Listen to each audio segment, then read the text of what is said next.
Alrighty. Hello, everybody. Good morning. Hi.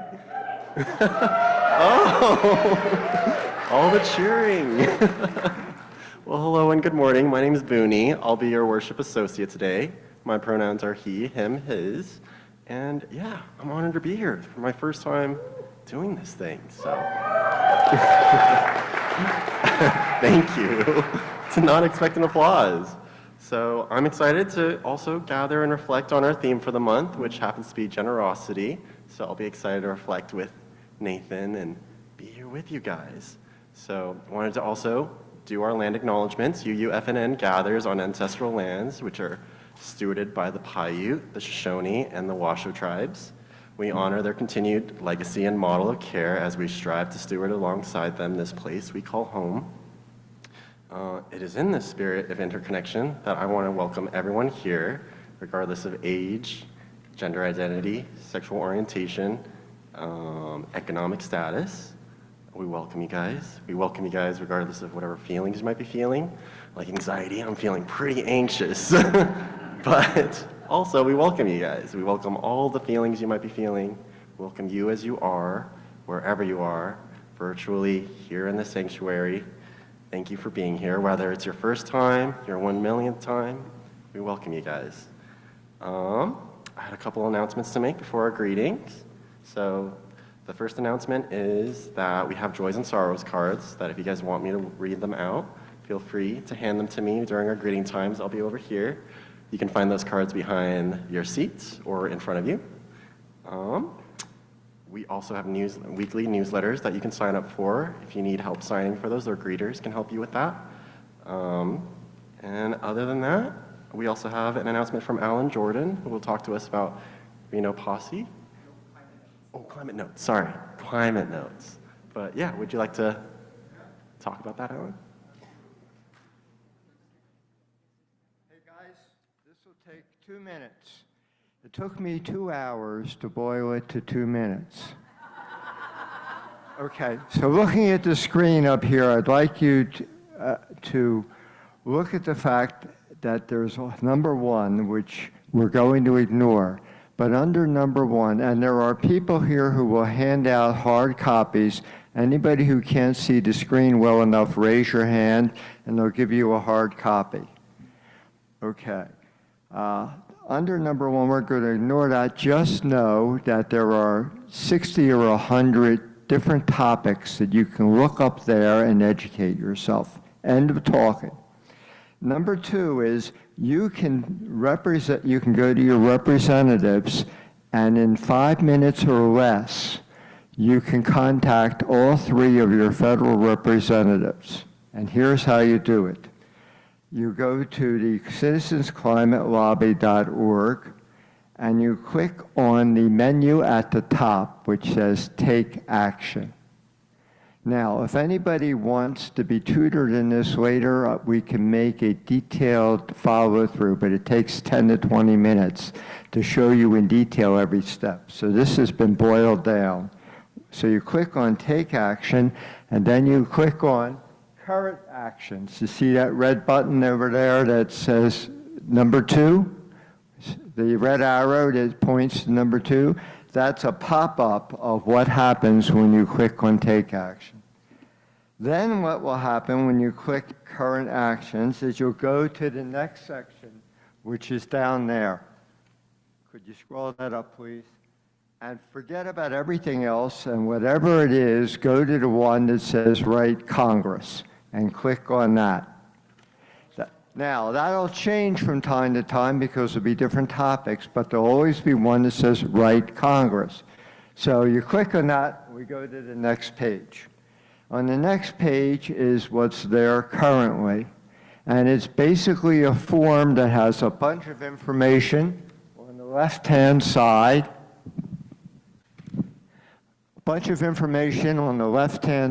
over here, and on the right-hand side, there's a place where you can fill in your information. Okay, you fill in your zip code and your address. That's a fake address, but it's in my zip code, and you hit Continue. All right. Next page. So if we go to the next page, there's a bunch of stuff that's going to show up. You can read all that stuff on the left, and it will give you lots of information of what to say and how to say it, or ideas for that. Or you can go right to the right, and you can fill out your name and your street information. And if you go down, down, down, below 7 to number 8, whoop, up a little, hit continue. And after you hit continue, you'll come to the next page.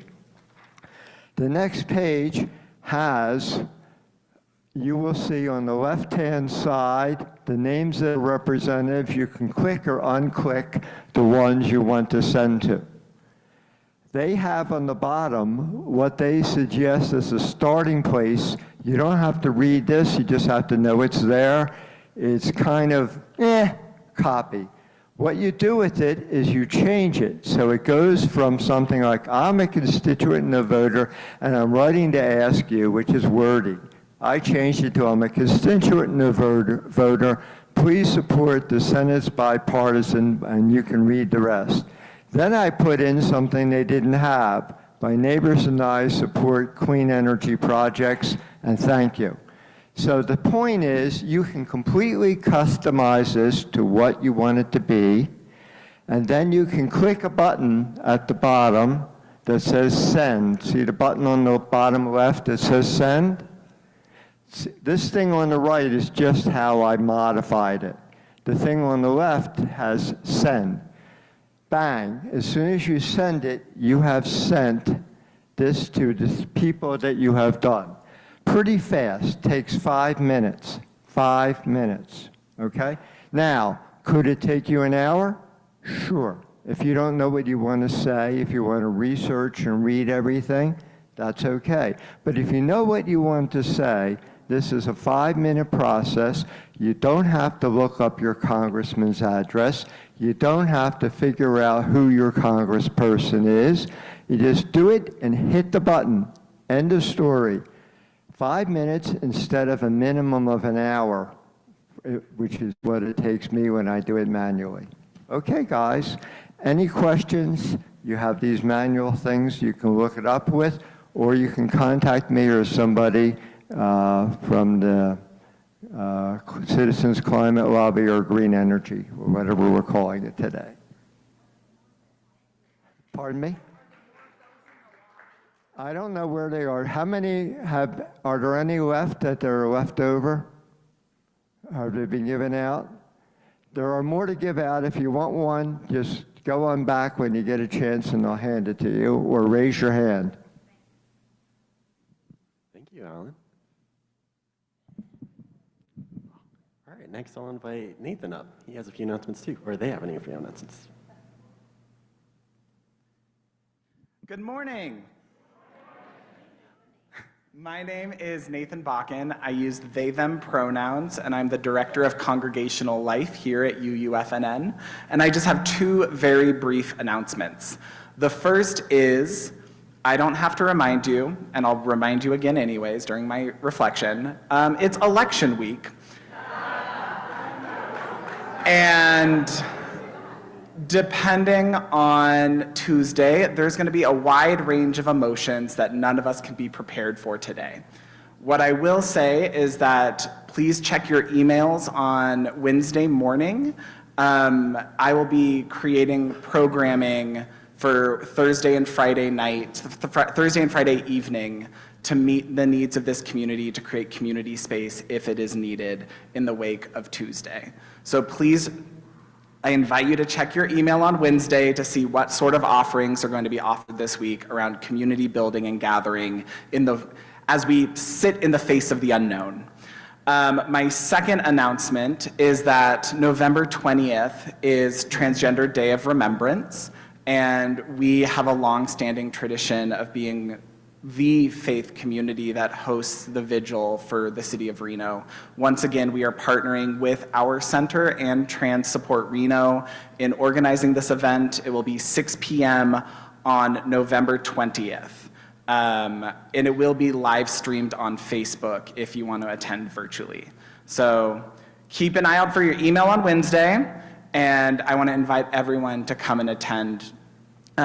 Trans Day of Remembrance as we remember the trans people who have been lost to transphobic violence over the past year. Thank you.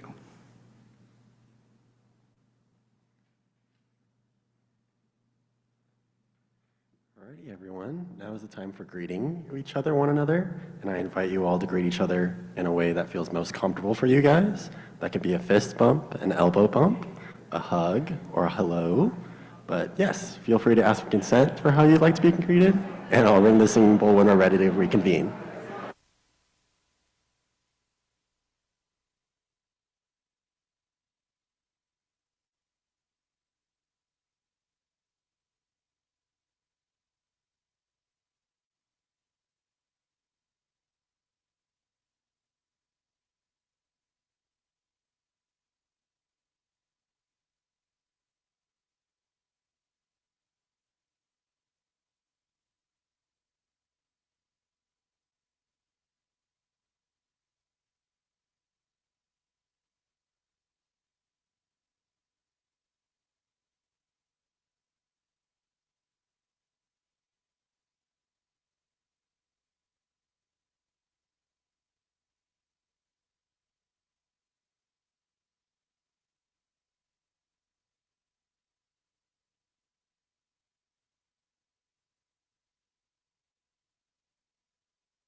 Good morning.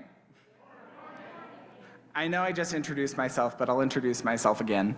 My name is Nathan Bakken. I am the Director of Congregational Life here at UUFNN. I use they, them pronouns, and I am really, really glad to see everyone today. Today, we are launching a 4-week reflection on the UU value of generosity. I want to remind some folks, back in June, the Unitarian Universalist Association, of which we are a part, voted to transform the language of our statement of guiding principles into a language of guiding values and covenants. Now, for some, that change was pedantic and uneventful. You're like, cool, great, moving on with my day. For others, the fabric of their faith was challenged and changed, and they had big feelings and big emotions about it. And for others, myself included, this change breathed some fresh air into the lungs of our theological imagination.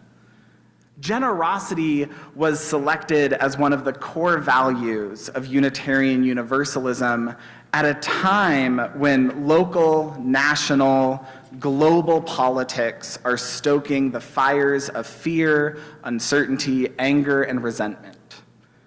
Generosity at this time can feel like a vulnerable or inaccessible gift. Yet, our faith invites us into that challenge, into that vulnerability, to offer back to the world our generous spirits. Easier said than done. And so as we enter into this month reflecting on generosity, we're starting today at that value.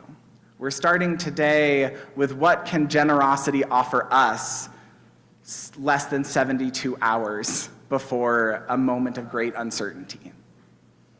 And so it is in the light of that generosity that I invite Booney up to light our chalice with these chalice lighting words.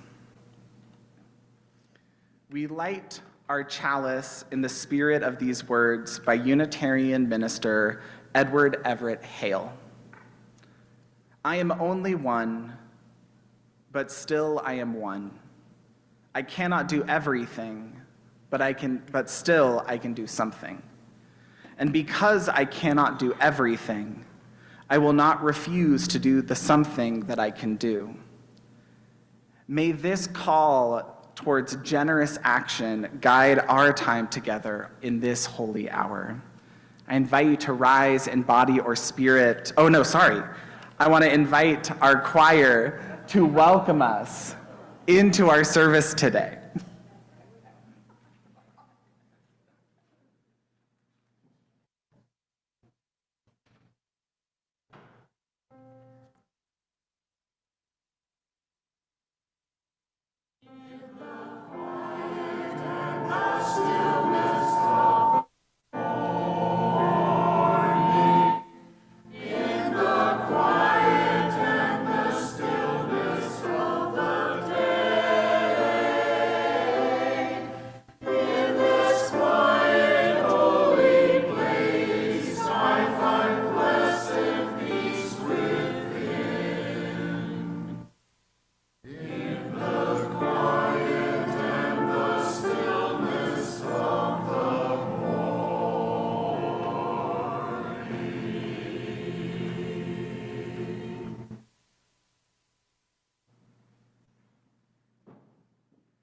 And now I invite us all to rise in body or spirit for our opening hymn, number 95 in the gray hymnal, There Is More Love Somewhere.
As we enter into our service today, we open with our time for all ages. And in reflecting on generosity, A story that came to mind is a story that I remember being read to when I was in kindergarten. The story of stone soup. Once upon a time, there was a great famine, which means there wasn't enough food to go around. The people of one small village didn't have enough to eat, and definitely not enough to store away before winter. People were afraid their families would go hungry, so they hid the small amounts of food they had. They even hid their food from their friends and neighbors. One day, a wanderer came into the village. He asked the different people he met about finding a place to eat and sleep for the night. "There is not a bite to eat in this whole country," they told him. "You better keep moving on." "Oh, I have everything I need," he said. "In fact, I would like to make some stone soup to share with you all." He pulled a big black cooking pot from his wagon, he filled it with water, built a fire beneath it, and he reached slowly into his knapsack while several of the villagers watched. He pulled out a plain gray stone. He pulled it out from a cloth bag and dropped it into the water. By now, hearing about this magic stone, most of the town have surrounded this wanderer and their cooking pot, and as the wanderer sniffed the stone soup and licked his lips, the villagers began to overcome their lack of trust. "Ah," the wanderer said to himself, "I do like a tasty stone soup. Of course, a stone soup with cabbage would be even better." Soon, a villager ran from her house into the village square holding a cabbage. "I have a cabbage. It's from my garden." And she held it out to the wanderer. "Fantastic," cried the wanderer. The wanderer cut up the cabbage, added it to the pot. "You know, I once had a stone soup with cabbage and a little bit of beef. It was delicious." The butcher, as he heard it, thought, "I bet I could find some beef scraps somewhere." And as he ran back to his shop, other villagers offered bits of vegetables from their own gardens: potatoes, carrots, onions, celery. Soon, this big black pot, bubbling and steaming, the soup was ready. Everyone came with a bowl.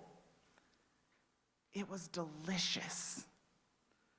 The villagers offered the wanderer some money and other treasures so that they too could have this magic stone, but he refused to sell it. He had many offers for a cot to sleep on that night, and the next day he traveled away. Who here thinks that stone may have just been a regular stone? Who here knows that feeling of generosity where someone offers something and soon the whole community gathers around in that support? Oftentimes when we talk about generosity, we're talking about what we can give in our surplus. And the story of the stone soup reminds us that it actually doesn't take all that much for us to cultivate a generous spirit. That oftentimes it just requires a little bit of ingenuity and creativity to meet a moment with community and find a solution.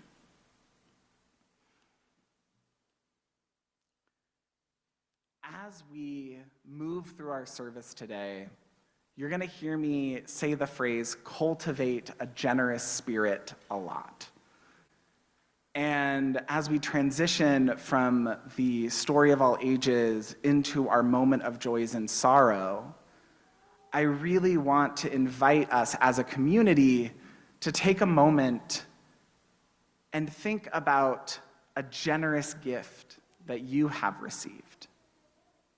Not a material object like a magic stone that's probably not all that magic, but a gift that you turn to that sustains you. Maybe it's a person, a relationship, a story, a song, a poem. As we cultivate our generous spirit this morning, our generosity all comes from different places.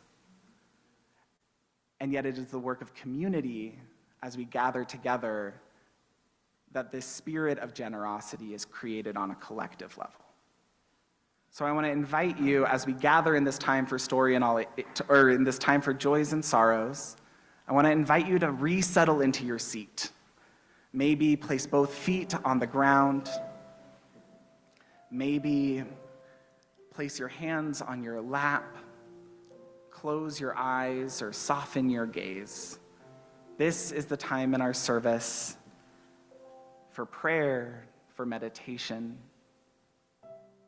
to witness that we are a community that holds the entirety of our lived experience with both hands.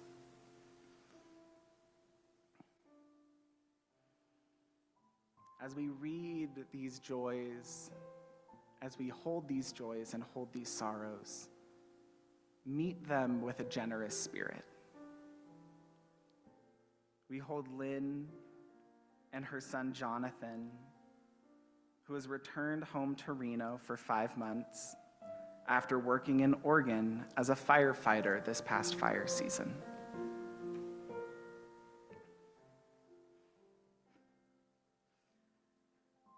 We hold joy with Nancy Cadigan for her husband, Michael, and I'm going to mess up his last name, Jeffaloni. Thank you. His birthday is Tuesday, November 5th. And he's out in Covington, Louisiana for the next 3 weeks. We hold with Carol and George Johnson, their son Zachary, whose 36th birthday is on November 5th.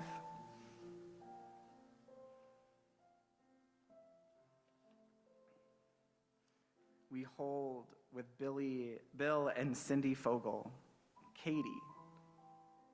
Katie's birthday is Monday, November 4th. She shares a birthday with her uncles Bob, Rick, and Tom.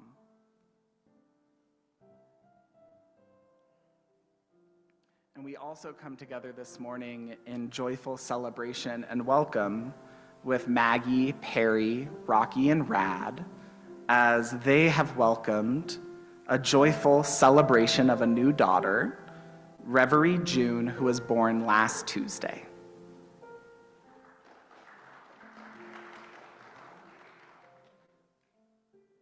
And as we are a community that holds it all with both hands, we hold Leah and Charlotte and their great-grandma Anne, who's hospitalized at Carson Tahoe with heart and lung issues.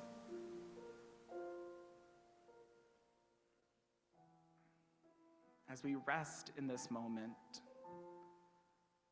we rest in a reality that offers us joy, offers us new birth and birthdays, new beginnings and sustained lives.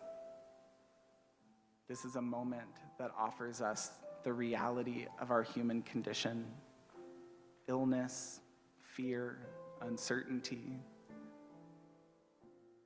And we are resilient, courageous people, capable of holding the both and of uncertainty in this moment. So I invite you to take a moment of silence, reach down into yourself, and hold close to your heart the joy and the sorrow.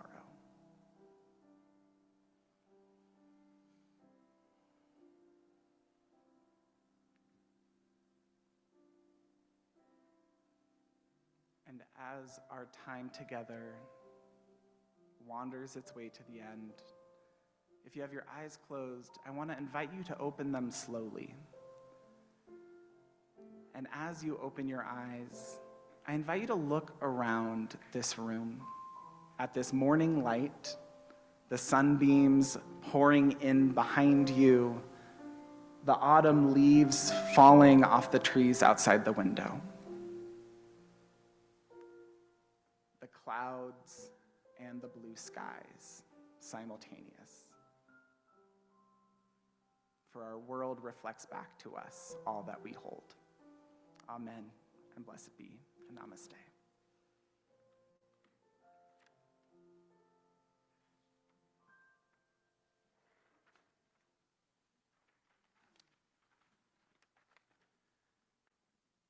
I feel like I need to leave and come back.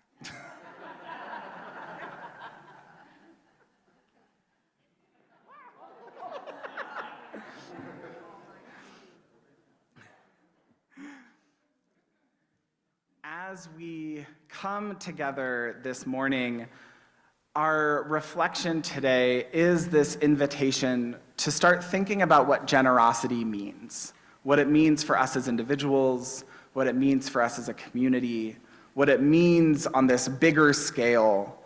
And I said during my welcome that the UUA has created a new values system to kind of transform our principles into action. And I want to read the UUA description of generosity. Generosity. We cultivate a spirit of gratitude and hope.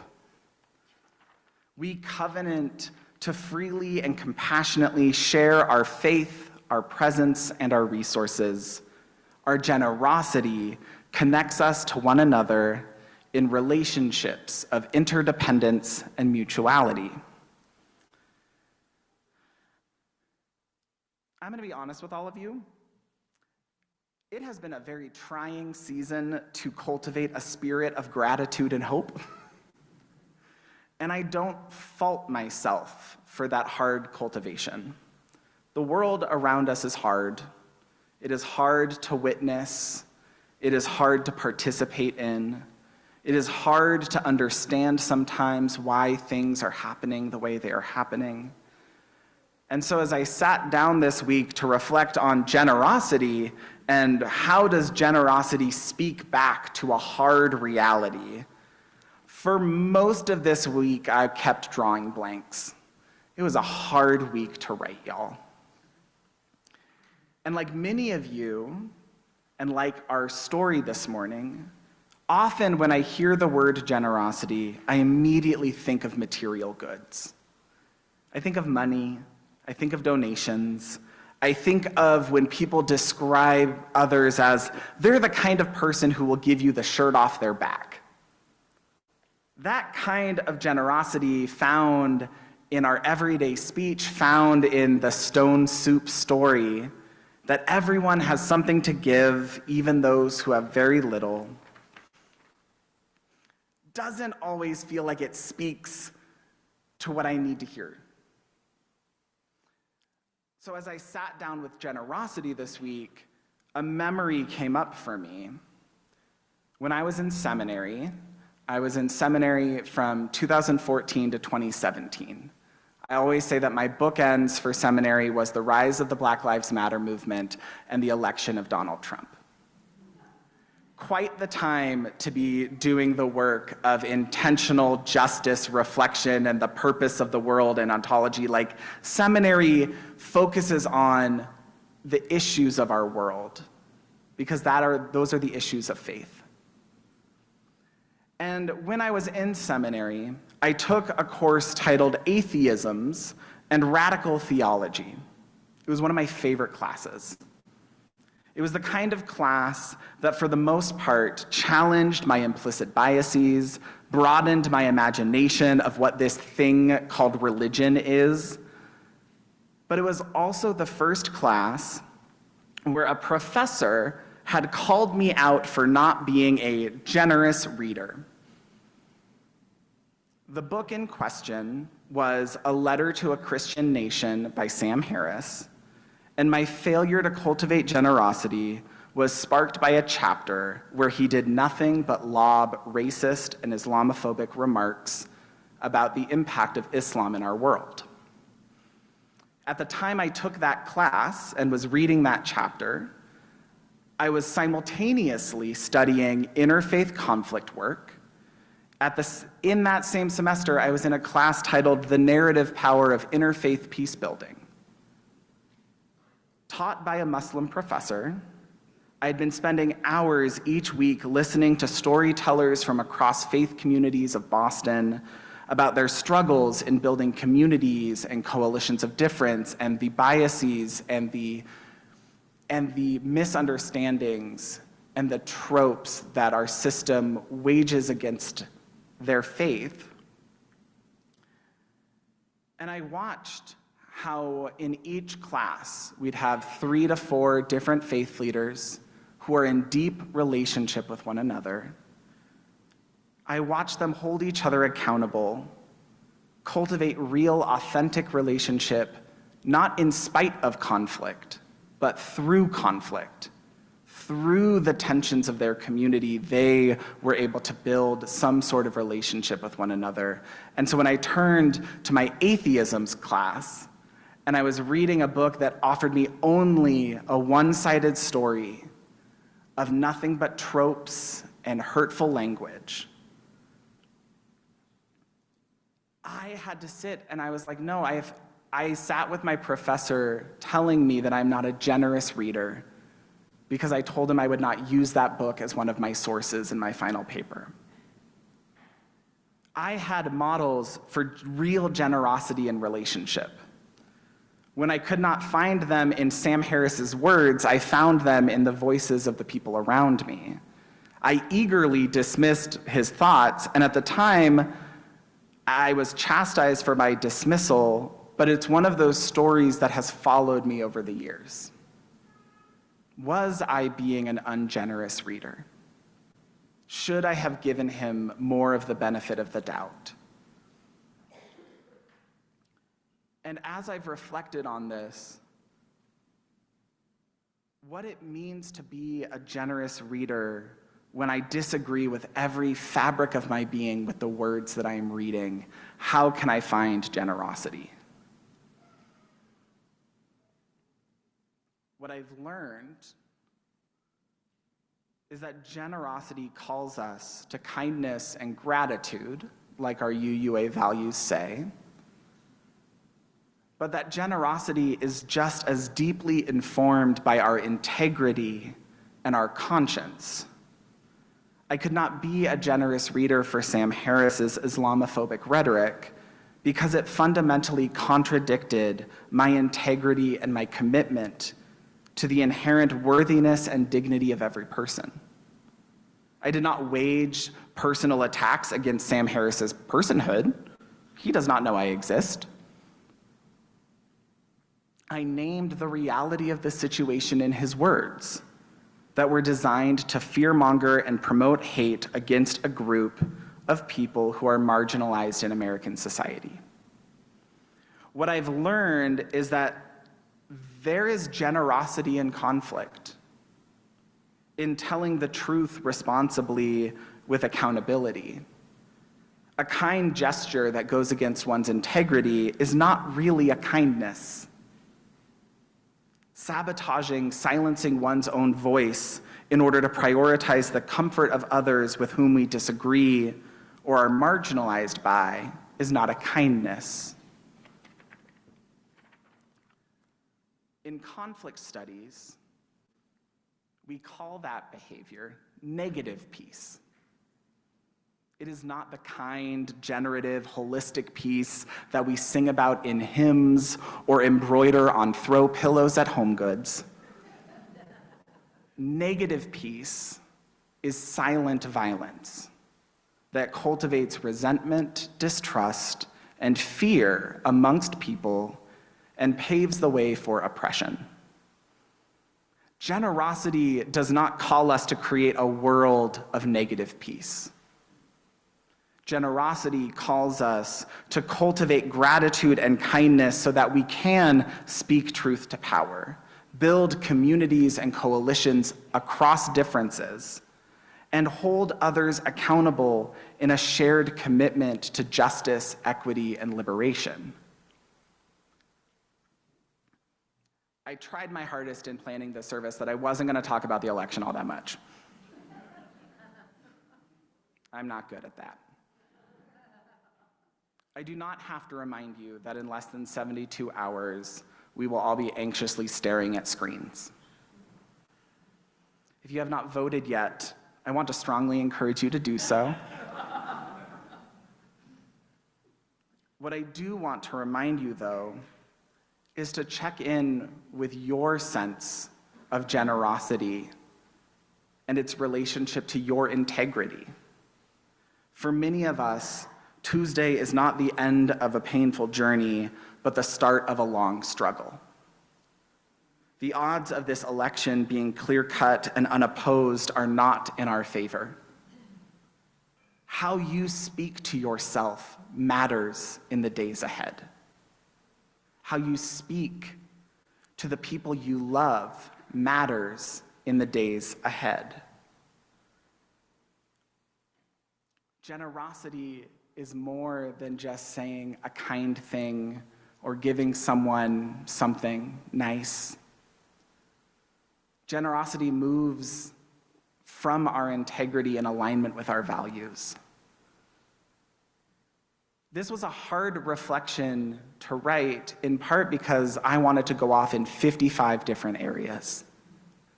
I wanted to talk about so many things that I can't. And I want to be very clear. Our faith does not call us to be generous with fascism. Our faith does not call us to be generous with the systems of oppression that enact violence in our world. By extending generosity in ways that undermine our integrity and our values, we are doing more harm than good. And at the same time, at the heart of generosity is gratitude and kindness. How are you cultivating gratitude and kindness today? How are you generating gratitude and kindness for yourself? For the fact that I wrote a very hodgepodge sermon after a hard week in front of more hard weeks, because I'm grateful and kind to myself that this is not a perfect sermon, but it is the sermon that I'm able to write, and that is a kindness. How are you generating, cultivating, nourishing, tending your relationships to those who you say you love? How are you meeting them with generosity and kindness and grace? You'll hear me say so many times that I believe Unitarian Universalism is a faith of action. Generosity is not just, oh, I'm thinking nice things about myself. It's saying, I am someone with inherent worthiness and dignity, and I need to treat myself with the respect and compassion and care and grace and love that I extend to so many people in my life, especially when days are hard. And the days are going to be hard, y'all. I wish this was like a big optimistic sermon of like, yay, the future's clear and bright and sunny. We need each other. We need community. Generosity, as the language of our tradition has given us this year, which honestly has more syllables than I needed. Generosity invites us to commit freely and compassionately to sharing our faith, our presence, and resources. This is not the season to be overextending ourselves. It is the season of being generous with ourselves and others so that we create a sustainable pathway forward. Committing freely means we do it without coercion. That is in an alignment with our integrity. I do it because I give enthusiastic consent because I love myself and I love others. I am generous with others from a place of enthusiasm, not because they made me feel like I had to. Committing compassionately means we hold the tender reality of human suffering in the heart of our generosity. Compassion means to suffer alongside. It means my suffering sees your suffering. Generosity requires us to be human, to meet each other with our humanness forward. We are not going to be perfect people in the coming weeks. We're going to have sleepless nights and painful conversations. We are going to have a great unknown.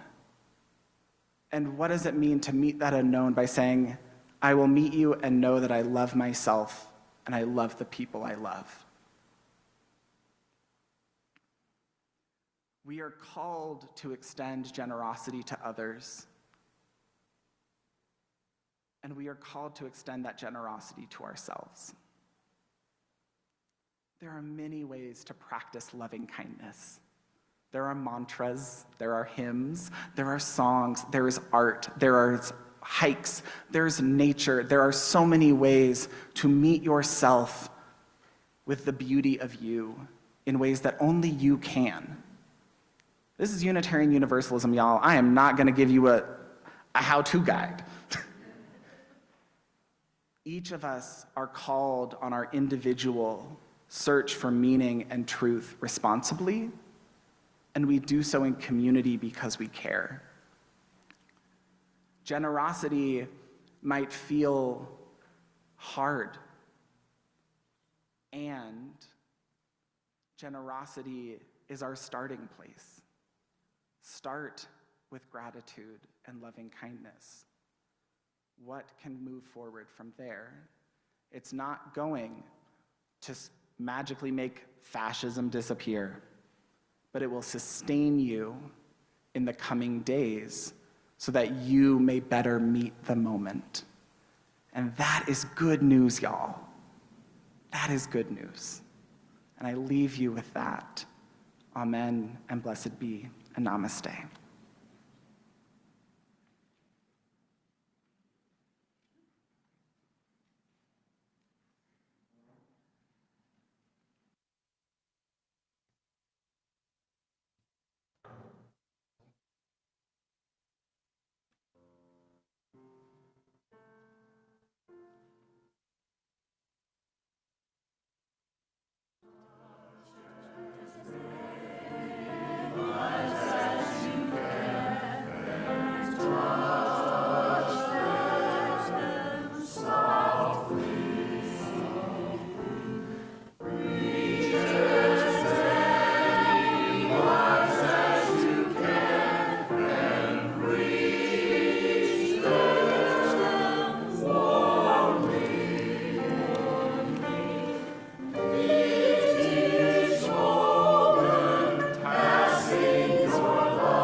we are now moving into the time in our service for our offering. This is the time where we live into our shared value of generosity. We will be passing the basket in the sanctuary, and for our friends and members on Zoom, and for folks who will donate digitally, a slide will be up or put up with instructions. Each month, UUFNN chooses to partner with a nonprofit organization to share the plate. Half of our donations today will be donated to our Share the Plate recipient. This month's Share the Plate recipient for November is the Reno Posse. This 9-year-old community group provides weekly home-cooked meals to 175 food insecure, often unhoused neighbors. Volunteers, including cooks, bakers, baggers, and servers, make this possible.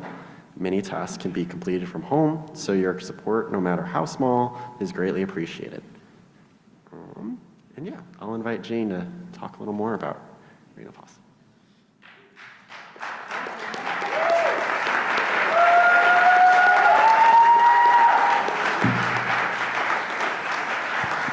Good morning, and thank you for making me feel so loved. So yes, we put 175 meals out on the street every week, every Wednesday, and it represents a lot of generosity, so I'm glad that that's our theme this month. I'll show you what we do. This is one of our dinner bags. So our whole purpose every week is to make 175 of those dinner bags. Let's take a look at what's inside. Imagine that you were an unhoused person on the street feeling a little hungry and somebody handed you this. It would feel pretty nice. At the very bottom of this bag is a bowl, looks like this, and that's where we put our 10 to 12 ounce entree, which is spaghetti. Does everybody here know how to make spaghetti? Yeah. So we depend on the time of volunteers, we depend on the talent of volunteers, and we depend on the treasure. And so today we're here to ask you for treasure so that we can buy groceries. What else is in our bag? We have a homemade dessert. We have bakers like Patty and Philip and lots of you. Philip's been doing this for years. Every meal has a homemade dessert. Oh, wrong bag, dessert. This is bread and butter. So every dinner gets a bread and butter sandwich that is made by Pam and her husband every week. 175 times 2, that's a lot of bread. And that bread is bought for us by Linda, sitting back there. Wow. What else is in our bag? A snack, a granola bar, something like that, which we depend on getting mostly from donations. So if you put these, if you buy them when you're grocery shopping and put them in the bins between our two buildings, Al Fahrenberg will pick them up on Wednesday to bring them to where we put all these bags together. We also have a fork and napkin. Linda Duro has been wrapping these forks and napkins for, I don't know, 6 years, something like that. Amazing. And at the very bottom of the bag is some juice, which we also get largely from donations, so we appreciate those. You can always put donations in the building or in the bins between the two buildings at any time. Our anchor group that we depend on so much, we have 4 groups. We have cooks, baggers, bakers, and servers that take the food out. But our anchor group is cooks. If we don't have spaghetti cooked, we can't have an entree in our meal. So we ask people to cook spaghetti. I'll show you how that looks. Our main posse cooks make this full of spaghetti every time they cook, which is 3 pounds. And that's a lot. 3 pounds of spaghetti, 2.5 pounds of meat, 90 some ounces of tomato product, and a couple vegetables all go in there. But maybe you don't have time for that. Maybe that's a lot. So we have 1 pound kits.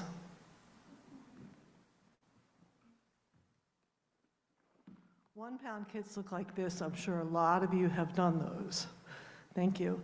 If you feel like donating your ingredients, we also have empty ones you can put the cooked spaghetti in. A pound of spaghetti, a pound of meat, and do your thing. Everybody knows how to do that. So I won't be standing out in the gathering room anymore peddling these. They're going to be living in our kitchen. So in our kitchen, you can find these, you can find these, and you can do a 180 in the kitchen and turn around, and in the freezer, you can get out your pound of meat. So we're asking you for Share the Plate this month to donate to our grocery money, the money that we use to do bags and things like that for our packing supplies. But we're also asking you to maybe give your time and your talent by cooking spaghetti. So if you're interested in that, please find me or find somebody that can show you the kitchen in our building. Thank you very much.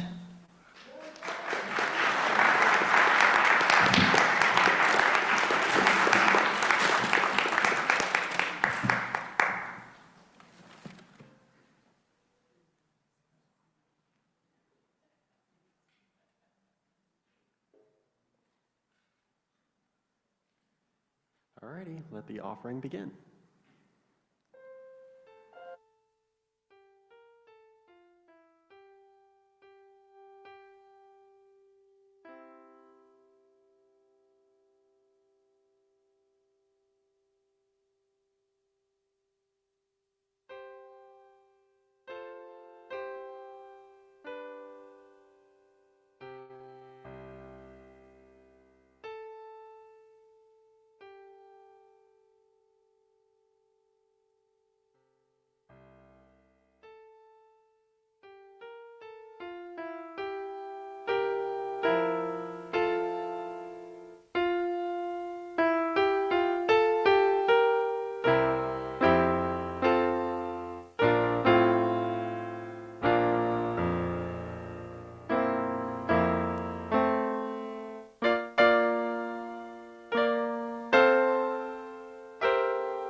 So please join me and Tori as we bless our offering. To the work of this fellowship, which is helping more people grow in love, faith, justice, and joy, we dedicate ourselves, and these are offerings.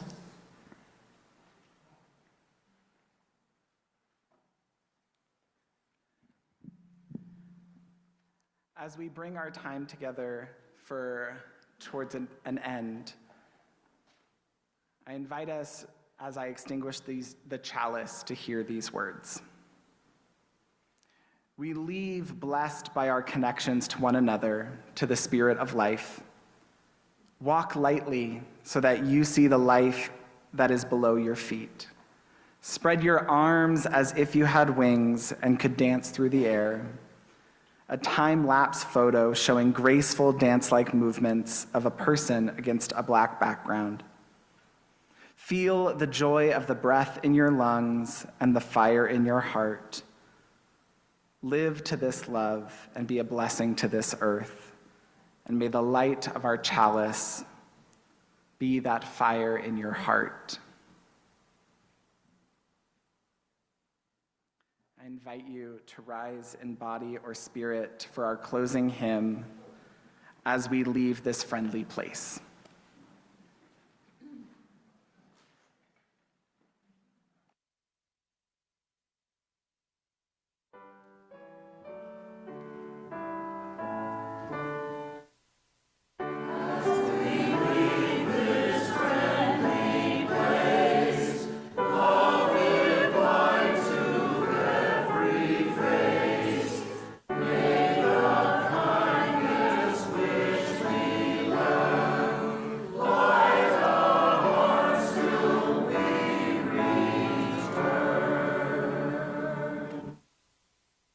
And please remain standing for our choral benediction.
I invite you to join hands, as is our tradition, and if you'd rather not hold hands, I invite you to softly place your hands over your heart.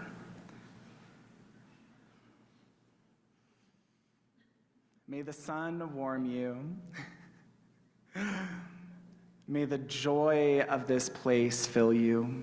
May the generosity you express towards yourself and others guide you. For as we know, while our worship has ended, our service has truly begun. Blessed be, amen, and namaste.